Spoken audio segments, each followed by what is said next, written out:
और ये हैं मेरे अंजीर के 2 दरख्त जिन पे मैंने कुछ एयर लेयरिंग की थी। और ये लेबल जो है उस पे तारीख़ दर्ज है। इसे आप देखें तो ये जड़ें नज़र आ रही हैं जो कि कामयाबी का एक वाज़ेह सबूत है। तो अभी मेरा ख़्याल है कि मैं इसे काट के तो देखूँगा कि क्या मेरा अंदाज़ा दुरुस्त है या नहीं। अभी मैं इस शाख को यहाँ से काट रहा हूँ।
अभी मैंने कंपोस्ट इसमें से निकाल दी है और इसकी ये है फाइनल शक्ल। और ये आप देखें कि ये इसकी काफ़ी जड़ें हैं मज़बूत और ये एक बेहतरीन पौधा बन सकेगा। और ये जो इसके निचले हिस्से से ये शाख टूट गई है, ये एक छोटा सा दूसरा पौधा बन जाएगा। इसकी जड़ें हैं, इसका तना है। तो ये है फाइनल रिज़ल्ट एयर लेयरिंग का। और अभी इसे मैं कंपोस्ट में लगा के तो मुझे इंसुलेट करना पड़ेगा यहाँ के मौसम के हिसाब से, क्योंकि अगर मैं इसे इंसुलेट ना करूँ तो यहाँ का मौसम जो है वो इतना ठंडा है कि ये इसका बचना जो है वो बहुत मुश्किल होगा।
तो अभी इन दोनों को मैंने दो मुख्तलिफ गमलों में लगा दिया है और अभी बाद में मैं गमलों को इंसुलेट कर दूंगा।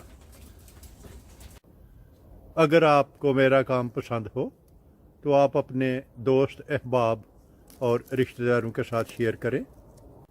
मेरा वजूद इस वसी दुनिया में एक छोटे से छोटे नुक्ते से भी कई मिलियन छोटा है।